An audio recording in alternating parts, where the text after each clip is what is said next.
Hi friends, welcome back to our channel. Chicken biryani ಹೇಗೆ ಮಾಡೋದು ನೋಡೋಣ. ಮೊದಲಿಗೆ 1 kg ಚಿಕನ್ ತೊಳೆದಿಟ್ಕೊಂಡಿದ್ದೀನಿ. ಸ್ವಲ್ಪ ಕೊತ್ತಂಬರಿ, ಪುದೀನ, 2 ಈರುಳ್ಳಿ, 2 ಟೊಮೆಟೊ, ಸ್ಪೈಸಸ್ ಇಟ್ಕೊಂಡಿದ್ದೀನಿ ಒಗ್ಗರಣೆಗೆ. ರುಬ್ಲಿಕ್ಕೆ 2 ಬೆಳ್ಳುಳ್ಳಿ, ಸ್ವಲ್ಪ ಶುಂಠಿ, ಖಾರಕ್ಕೆ ಒಂದು 10 ಹಸಿಮೆಣಸಿನ್ಕಾಯಿ, ಪುದೀನ, ಕೊತ್ತಂಬರಿ ಸೊಪ್ಪು, ಚಕ್ಕೆ, ಲವಂಗ ರುಬ್ಲಿಕ್ಕೆ ಹಾಕ್ಕೊತಾ ಇದ್ದೀನಿ. ಮೊದಲಿಗೆ ಒಂದು ಪಾತ್ರೆಯಲ್ಲಿ ಎಣ್ಣೆ ಹಾಕಿ ಕಾಯೋಕ್ಕಿಟ್ಟು ಸ್ಪೈಸಸ್ ಹಾಕಿ ಆನಿಯನ್ ಕಟ್ ಮಾಡಿರೋ ಆನಿಯನ್ ಹಾಕಬೇಕು. ಅದು ಸ್ವಲ್ಪ ಫ್ರೈ ಆದಮೇಲೆ ಚಿಕನ್ ಹಾಕಿ ನಂತರ ಅದಕ್ಕೆ ರುಚಿಗೆ ತಕ್ಕಷ್ಟು ಉಪ್ಪು, ಅರಿಶಿಣ ಪುಡಿ ಹಾಕಬೇಕು.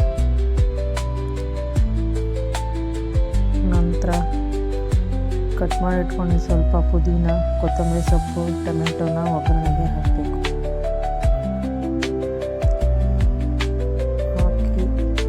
ಚೆನ್ನಾಗಿ ಮಿಕ್ಸ್ ಮಾಡಿ ನಂತರ ಒಂದು 15 ಮಿನಿಟ್ಸ್ ಬೇಯಿಸಬೇಕು. ಆಮೇಲೆ ರುಬ್ಬಕ್ಕೆ ಚಕ್ಕೆ, ಲವಂಗ, ಬೆಳ್ಳುಳ್ಳಿ ನಾವೇನು ಇಟ್ಕೊಂಡಿದ್ವಿ ರುಬ್ಬಕ್ಕೆ ಮಸಾಲೆ ಎಲ್ಲ ರುಬ್ಕೊಂಡು ಬೇಯ್ತಾ ಇರೋ ಚಿಕನ್ಗೆ ಹಾಕಬೇಕು. ನಂತರ ಅದನ್ನು ಚೆನ್ನಾಗಿ ಮಿಕ್ಸ್ ಮಾಡಿ ಅದು ಹಸಿ ಸ್ಮೆಲ್ ಹೋಗೋ ತನಕ ಫ್ರೈ ಮಾಡ್ಕೊಬೇಕು. 2 ಟೇಬಲ್ ಸ್ಪೂನ್ ಅಷ್ಟು ಮೊಸರು ಹಾಕಬೇಕು.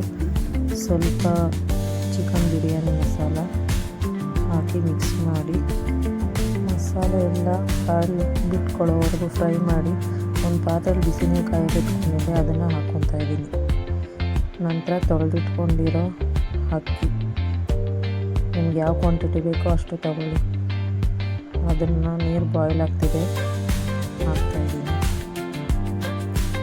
ನಂತರ ಪಾತ್ರೆಯಲ್ಲಿ ಅಕ್ಕಿನ ಮುಕ್ಕಾಲು ಭಾಗ ಬೇಯಿಸ್ಕೊಂಡು ಅರ್ಧ ನಿಂಬೆಹಣ್ಣು ರಸ ಹಾಕಿ ತುಪ್ಪ ಹಾಕ್ತಾಯಿದ್ದೀನಿ. ತುಪ್ಪ ಹಾಕಿದ ನಂತರ ಕ್ಯಾಪ್ ಹಾಕಿ ಮೀಡಿಯಮ್ ಫ್ಲೇಮಲ್ಲಿ 10 ಮಿನಿಟ್ಸು ದಮ್ ಹಾಕ್ತಾಯಿದ್ದೀನಿ.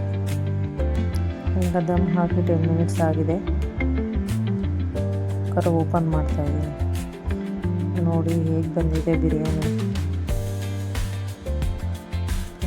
ಈಗ ಒಂದು ಸೈಡಿಂದ ಎಲ್ಲ ಮಿಕ್ಸ್ ಮಾಡ್ಕೊತಾ ಇದ್ದೀನಿ. ತುಂಬ ಉದುರಾಗಿ ಬಂದಿದೆ. ಒಮ್ಮೆ ಟ್ರೈ ಮಾಡಿ ಹೇಗಿತ್ತು ಅಂತ ಕಮೆಂಟ್ ಮಾಡಿ ಹೇಳಿ ಫ್ರೆಂಡ್ಸ್. ಪ್ಲೀಸ್ ಫಾಲೋ ಮಾಡಿ, ಸಬ್ಸ್ಕ್ರೈಬ್ ಮಾಡಿ.